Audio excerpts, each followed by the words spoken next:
prazer estar com vocês novamente. Está começando o programa Amor Sem Fronteiras, aqui na nossa Paraná, a TV educativa do estado do Paraná. Esse programa que tem a função de levar até você a palavra de Jesus, divulgando as igrejas evangélicas do nosso estado, do nosso Paraná. E que você possa ficar conosco, porque hoje vamos conversar com o apóstolo Eliezer Andrade de Almeida, que é da Igreja Apostólica Jesus, o Pão da Vida. Apóstolo, é um grande prazer ter o senhor aqui conosco, o senhor que tem uma palavra tão abençoadora nos lares. Parabéns pelo seu caminho, pelo seu trajeto, pela sua palavra, e que bom ter o senhor aqui conosco. Obrigado, Andressa, pelas suas belas palavras. A gente dá toda a honra, toda a glória a Jesus. Amém. E o prazer é meu de estar aqui com você nesse tempo e também nesse programa maravilhoso que é o Amor Sem Fronteiras. Pois é, atingimos o Brasil todo levando a palavra de Jesus como nosso Senhor e Salvador. É uma bênção realmente este programa. Apóstolo, eu gostaria que o senhor contasse um pouquinho da sua história. Eu sei que o senhor veio lá da Bahia para essa terrinha fria aqui do Paraná, é isso? É verdade. Sabe, Andressa, eu estou 30 anos aqui radicado no Paraná. Na verdade, eu sou baiano de nascimento e paranaense por opção. E Salvador é muito quente lá. E aqui eu vim conhecer essa cidade no ano de 82 e me apaixonei pela cidade.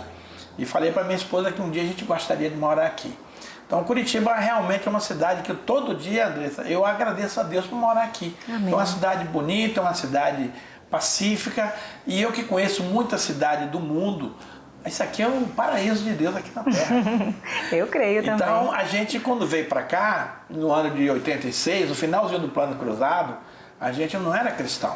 Eu vim para cá, literalmente, Andressa, por uma direção de Deus. Aquela história do Abraão, sai da tua terra, da tua parentela e vai para um lugar que eu te mostrarei. E aqui chegando eu tive o privilégio, a oportunidade de conhecer Jesus, me tornei um cristão e a partir daí a minha vida mudou completamente. Então foi aqui em Curitiba que o senhor conheceu Jesus? Foi aqui em Curitiba, um casal de pastores alemães ali no Boqueirão, eles moravam em frente à minha casa e foram me visitar uma noite e me deram as boas-vindas do Paraná. E esse homem, com muita sabedoria, ele me ministrou durante 8 meses. E eu sempre fui meio duro na queda, porque esse negócio de evangélico não fazia meu gênero. Mas ele orou muito, inclusive a igreja da Alemanha, onde eles eram vinculados também, oraram bastante por nós. Amém. E hoje agradeço a Deus por haver desse pastor, da sua família, porque ele tinha 2 filhos na idade dos meus, e tinha uma menina também na idade da minha filha, então foi uma coisa assim de Deus, uma coisa bem bacana mesmo, né?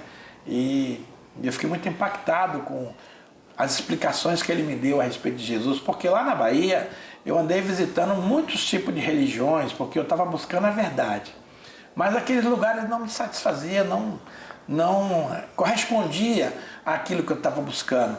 Mas quando esse homem veio falar comigo sobre Jesus, aí me impactou, porque eu vi a realidade, eu vi a verdade.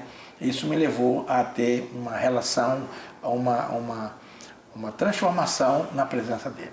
Sensacional. Então foram cultos realizados dentro da sua casa.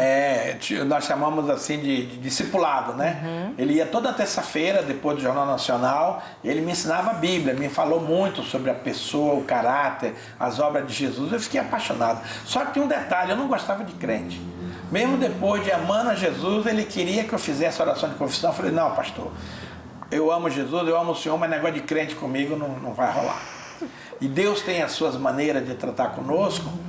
E eu fui convidado para ir a um jantar de homem de negócios. E quando se fala de negócio, a gente se anima, né? E aí eu fui nesse jantar e lá foi maravilhoso, porque eu encontrei crentes, mulheres bonitas, maquiadas, bem vestidas, homens também de cultura, engenheiros, advogados, empresários. Falei, ué, mas também tem crente rico? Esse aqui eu gostei. E ali eu pude quebrar as máscaras e as barreiras que eu tinha de crente. E com o tempo eu passei a frequentar aquela igreja do pastor que ficava a 100 metros da minha casa. Então, de domingo de manhã, eu estava lá tomando a minha caipivódica cedo e os crentes passavam de Bíblia, de paletó, eu ficava indignado com aquela situação. Eu ficava vendo as corridas do Ayrton Senna, naquela época ele estava sucesso, né? Aí eu disse para o pastor, pastor, não me chame para ir para a sua igreja, especialmente quando tiver corrida. Agora, uma vez ou outra até posso ir, mas não fico me cobrando nada que eu não gosto de ser cobrado. Esse cara teve a maior paciência do mundo e me aturou 8 meses. Que bênção! Mas ok, aí o senhor conheceu Jesus, mas desse conhecimento da palavra até realmente se tornar um apóstolo, um pastor e abrir a sua igreja, como foi esse caminho, mas, esse caminhar? Olha, eu sempre fui um cara meio metido a sabido, sabe, Andressa? Então, meu maior vexame era chegar na igreja e não sabia manusear a Bíblia, não sabia mexer com a Bíblia e aquelas pessoas mais simples, tudo na minha frente. Aí eu decidi fazer um seminário teológico. Aí fui fazendo Palavra da Vida, 4 anos de teologia. E aí comecei a trabalhar na Donep. E a Donep eu visitava o Brasil inteiro dando testemunho de como eu me converti. E fazia seminários no sábado, domingo de manhã nas cidades que eu ia. Foi uma experiência maravilhosa. Então, depois de 9 anos trabalhando com a Donep, eu recebi de Deus um comando para abrir um ministério, abrir uma igreja. Porque a igreja que a gente conhece, tem muitas igrejas dessas para todos os gostos. Mas Jesus, ele tinha uma missão especial para mim. Ele queria uma igreja dentro do padrão que ele estabeleceu para mim trabalhar. Então eu tenho hoje 29 anos de crente, eu tenho 22 anos de pastor, eu tenho 9 anos de apóstolo e tenho 19 anos de ministério da Igreja Pão da Vida. Que glória, que glória. E uma família completa também. Graças a Deus. Meus filhos, genros, noras, estão todos no reino, todos trabalham conosco. Meu filho mais velho está em Montevidéu, ele pastoreia uma igreja da comunidade cristã de Curitiba, lá em Montevidéu. Deus está abençoando muito a vida dele, da família. E o meu filho do meio está aqui conosco, o Eliezer Júnior, pastora Thalita. E a minha filha caçula, que é a Kelly e o Felipe também estão conosco, eles fazem parte do louvor. E é muito gostoso, Andressa, você ter toda a sua família envolvida na obra, envolvida no reino de Deus. A gente percebe que realmente Deus atuou na sua vida, pastor, porque aprendeu a palavra e já foi fazer o curso para realmente poder entender melhor da palavra. E isso é difícil, o cristão que comece e já queira realmente receber o alimento de forma correta. Mas sabe, a minha motivação para ir para o seminário é que eu queria saber de Bíblia para envergonhar os outros, para dizer que eu sabia, para mostrar que eu era bom. E depois Deus falou assim, ei, para com isso.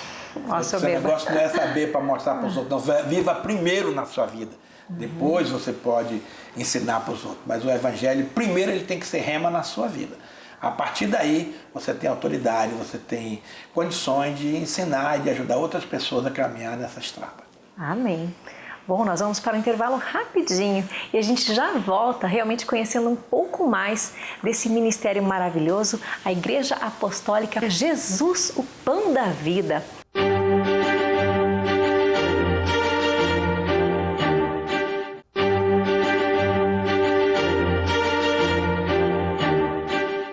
Estamos de volta com o programa Amor Sem Fronteiras. Este que é um espaço aberto a todas as igrejas evangélicas do estado do Paraná, da nossa capital Curitiba. E hoje estamos recebendo o apóstolo Eliezer Andrade de Almeida, que é o apóstolo da Igreja Apostólica Jesus, o Pão da Vida, que veio da Bahia, conheceu Jesus aqui em Curitiba e tem esse ministério tão maravilhoso que abençoa tantas vidas.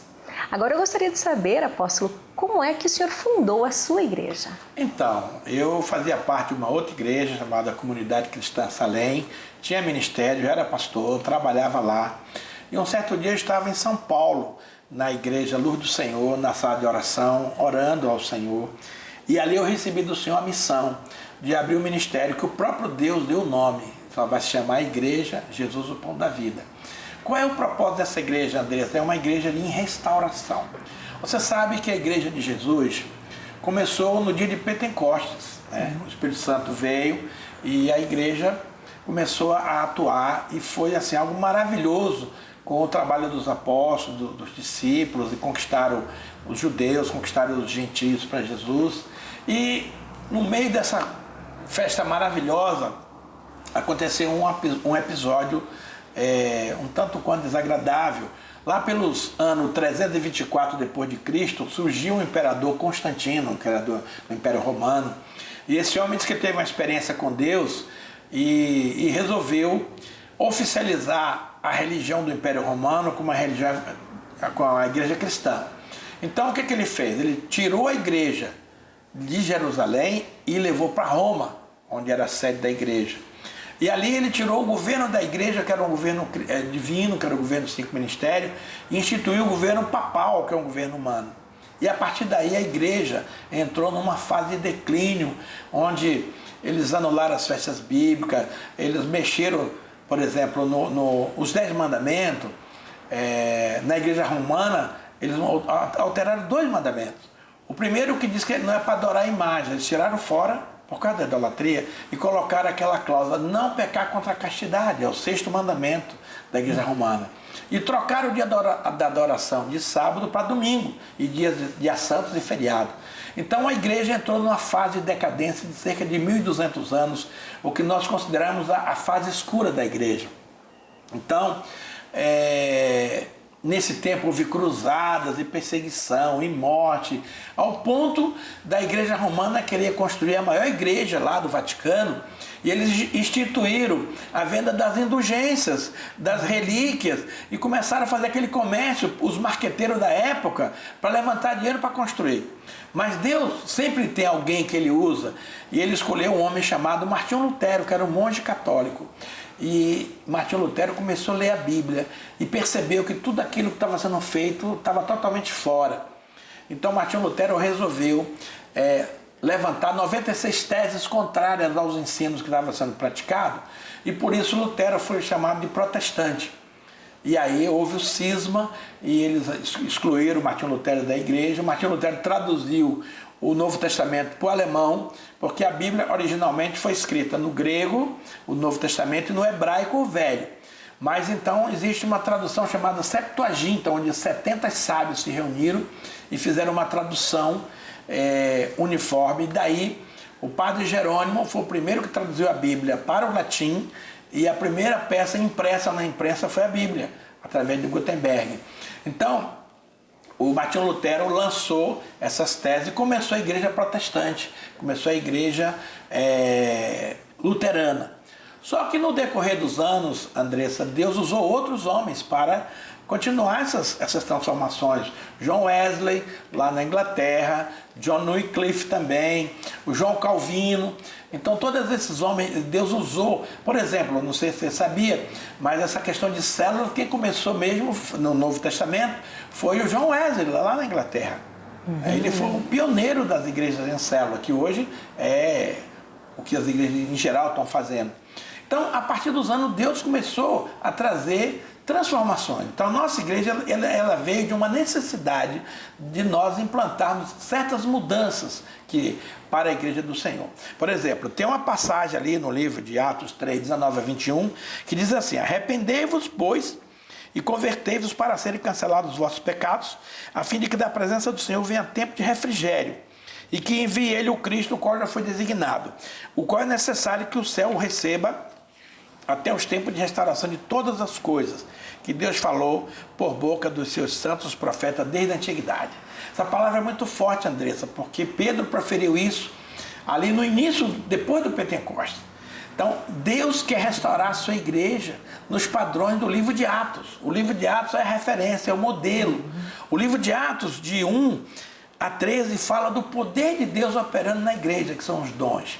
Do versículo 14 ao 41, aliás, ao 36, ele fala da pregação do Evangelho. Quando Pedro fez aquele discurso maravilhoso que impactou todos aqueles ouvintes ali. E do 37 a 41 nós vemos a pregação de Pedro converteu 3.000 pessoas ao Evangelho. E finalmente, do 42 ao 47, nós vemos aqui a nova vida dos cristãos na igreja primitiva. Mas aquela igreja do livro de Atos, ela está totalmente fora.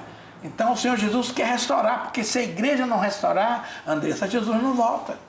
Nós queremos que Jesus volte? Queremos. Então o Senhor já começou. Por exemplo, o assunto sobre batalha espiritual começou na década de 80. Você sempre teve na Bíblia, mas não tinha ênfase de pregar. Hoje todo mundo sabe o que é batalha espiritual. A restauração dos 5 ministérios, hoje está muito em voga o ministério profético e apostólico, coisa que muitos anos ficou adormecido. Ainda tem gente hoje, Andressa, que não acredita nisso. Acha que apóstolo só foi para os tempos de Jesus. E o profeta também era só para a época da igreja primitiva. Então, hoje nós temos a batalha espiritual, libertação, as células, enfim, o discipulado, são coisas que Deus está restaurando e que Ele usou a nossa igreja, as festas bíblicas. Nós temos na nossa igreja a festa da Páscoa no padrão bíblico, não com coelhinho, com ovinho de chocolate. Nós temos a festa de tabernáculos, que é a festa que vai marcar a volta de Jesus, mas nos padrões do Velho Testamento, nos padrões judaicos. Então nós temos festas típicas, ali faz as cabanas, para lembrar o tempo que o pessoal ficou no deserto. Então hoje nós restauramos o casamento profético, restauramos o bar mitzvah para os meninos, o bate-baracá para as meninas. Então nós temos pago, Andressa, nesses 19 anos, um preço muito alto para promover essas mudanças que o Senhor nos pediu para fazer. Sensacional. Então, uma igreja diferente, com o propósito de realmente restaurar o verdadeiro evangelho. Exato, Andressa. Essa é a nossa missão. Pastor, e como acontecem os cultos na sua igreja? Então, os nossos cultos da nossa igreja são bastante dinâmicos, porque a gente tem uma visão, Andressa, que a igreja, ela precisa transformar as pessoas que não conhecem a Cristo em devotados seguidores. Então nós pregamos o evangelho de mudança, de transformação. Está escrito lá em 2 Coríntios 5,17, se alguém está em Cristo, nova criatura é. As coisas velhas se passaram, eis que tudo se fez novo. Isso é muito bonito, mas na prática não funciona assim. Porque as pessoas, Andressa, normalmente aceitam Jesus intelectualmente, na mente, mas o coração continua duro. Então, se você se converteu agora e não mudar suas atitudes, seu comportamento, suas posições, você vai continuar sendo a velha criatura. E aí o evangelho não vai lhe transformar. Segunda coisa, Deus quer que você e eu, Andressa, tenhamos o caráter de Cristo. Amém. Em Romanos 8,29 diz assim, porque Deus aos que de antemão conheceu, também os predestinou para serem iguais a seu Filho Jesus, a fim de que ele seja o primogênito entre muitos irmãos. Quando Jesus veio a esse mundo, ele era o unigênito de Deus. João 3,16. Ele veio aqui, fez a obra da redenção e voltou para a casa do Pai. Mas ele não voltou como primogênito, ele voltou como unigênito. Então lá no céu, Andressa, você e eu teremos que ter o caráter de Cristo. E para isso você tem que começar a treinar aqui e agora. A grande dificuldade dos cristãos hoje, minha querida, é se submeter a essas mudanças de comportamento, de postura, de atitude. A gente vê tanto crente dando nó em todo mundo aí, misericórdia, isso não é crente. Pois é. Mas a nossa dificuldade é que as pessoas vêm para a nossa igreja, a gente começa a trabalhar o discipulado e esses princípios e as pessoas não querem mudar. Consequência, pega o boné e vai embora. Então a gente ainda não tem hoje uma membresia expressiva porque as pessoas estão querendo um evangelho adocicado, que tudo pode, que tudo é possível. Quando você está... Meu projeto, Andressa, não é encher a igreja, é levar pessoas para o céu. Amém. Então, para isso, o caminho é estreito. E as pessoas têm que submeter, não a minha vontade, mas os princípios que a palavra nos ensina. Amém. E a sua igreja, pastor, desde que o senhor a fundou, ela está no mesmo endereço?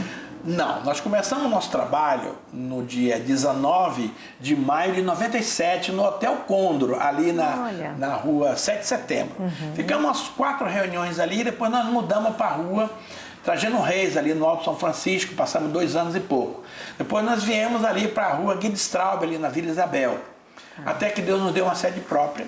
Olha que bênção. E hoje a nossa igreja tem a sua própria sede, onde a gente recebe as pessoas. E estamos ali agora no endereço da rua Sebastião Ribeiro Batista, 131, uma quadra abaixo do Hospital Vitória, ali na Avenida das Indústrias. É um local facinho de se chegar lá, é uma benção. E todas as pessoas podem chegar até a sua igreja? Com muita alegria nós estamos aqui. Hoje em dia, Andressa, nós temos um trabalho chamado evangelismo de mercado. O que é isso? O mercado é composto por negócios, educação e governo. Então, a pessoa trabalha numa empresa, Andressa, ela tem ali 20, 30 colegas dela. Mas elas não dão a mínima, elas são agentes secretos de Deus, não se expressam, não se manifestam. E exatamente naquele lugar, Deus te colocou ali com um propósito, para ganhar aquelas pessoas para Ele. Amém. As pessoas precisam despertar para esse chamado. Então, as pessoas estão muito preocupadas com pregar o evangelho para os pobres. Ok, Deus mandou pegar para os pobres, mas é pobre de espírito. Tem muito rico, profissional liberal, empresário, homem de negócio, que precisa de Jesus. E as igrejas não estão fazendo esse trabalho. Então hoje nós estamos voltados para essa visão de trabalhar com pessoas de cultura, pessoas de boa formação, porque eles precisam tanto de Deus quanto nós. Então nós desenvolvemos um trabalho com os empresários, com homens de negócio, profissionais liberais, mostrando um Jesus moderno, um Jesus maravilhoso, sem aquele ranço de uma religiosidade fanática e ultrapassada. Nós pregamos princípios e não usos e costumes. Então a gente tem um povo bonito, um povo culto, inteligente, que anda conosco. Então os nossos cultos é sempre impactante, é sempre maravilhoso, porque as pessoas são exigentes, eles exigem de nós muitas coisas, a gente tem que correr atrás para poder satisfazer o povo. Pastor, que gostoso ouvir o senhor falando isso, porque é uma igreja moderna, né? É isso que o pastor está falando, uma igreja moderna, uma igreja acessível, que vai em busca daquelas pessoas que às vezes, tenho tanta cultura e não consigo me adaptar ao reino do Senhor Jesus, porque acha que os crentes são pessoas que têm que se submeter, são humildes e vestem roupas longas e cabelo nunca corta, coisas assim, né? Mas isso é uma visão antiga. Então o senhor tem uma igreja com uma visão moderna, no intuito de atingir os perdidos, mas ao mesmo tempo a busca pela igreja primitiva. Exatamente isso. Porque a igreja não é um clube de serviço, a igreja é um hospital. Eu digo que para você preparar a noiva do Cordeiro, a igreja tem que funcionar como um salão de beleza de Deus. Ali você é uma moça bela e a igreja é como você, uma moça bonita, jovem, perfeita. Mas não é assim que eles chegam na casa do Senhor. Chegam todo quebrado, estrupiado. Exatamente. Então a gente tem que usar a igreja como um salão de beleza de Deus. Segunda coisa, você tem que usar a igreja como um hospital. Para curar os doentes. A igreja é a escola de Deus, onde você ensina princípios, dignidade, direitos e deveres. A igreja funciona como um restaurante, lá você vai comer a palavra. O alimento. Então, você tem uma palavra de excelência. A igreja é como um supermercado. Tudo que você precisa, você vai no supermercado. A igreja é a despensa do Senhor. Tudo que você precisar está lá. A igreja é o lugar do cumprimento profético das promessas que Deus fez para sua noiva.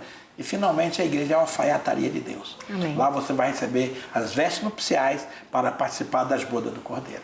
Lindo, pastor. Realmente é a Bíblia sendo aberta aqui, a gente podendo ter essa sabedoria e aprender com o Senhor, né? Porque é realmente o que a Bíblia nos pede para que a gente siga esses passos. Né? Parabéns pela sua igreja, acho que realmente o senhor está alcançando muitas vidas e transformando famílias, porque hoje as famílias estão sendo muito atacadas. É verdade, a família é a base da sociedade, viu?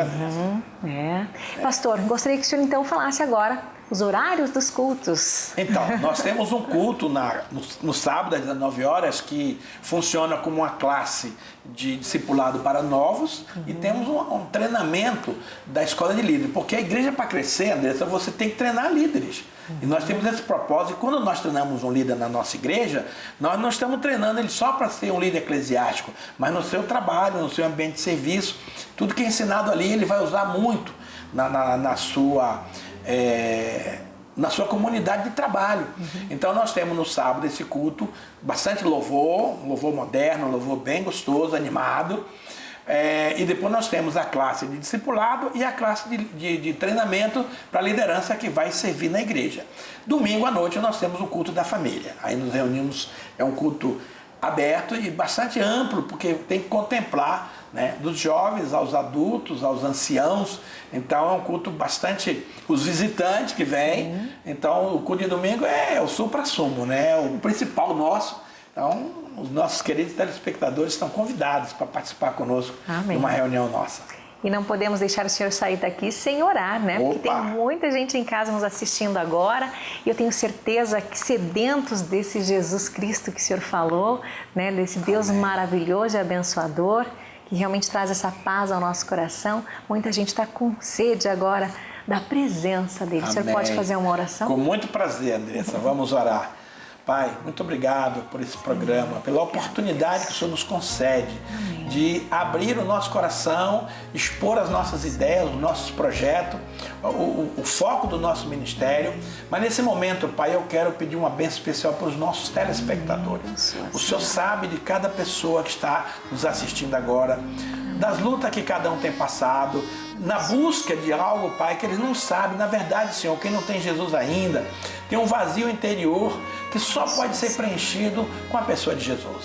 Então as pessoas vão nas drogas, vão nas bebidas, vão no sexo, vão no trabalho, ganhar dinheiro. Eles buscam tantas coisas, Senhor, para preencher aquele vazio, e esse vazio só pode ser preenchido com a sua presença. Então, Pai, toca nesse momento em cada um dos nossos telespectadores. E nós queremos que o Senhor os alcance com salvação, com cura, com libertação, com bênçãos espirituais para a família, para as empresas, para os empresários, para os profissionais liberais. Oh Deus, abençoa especialmente a equipe que tem produzido esse programa, Senhor, a nossa querida entrevistadora, a querida Andressa, também os seus amigos que estão na câmera nos gravando.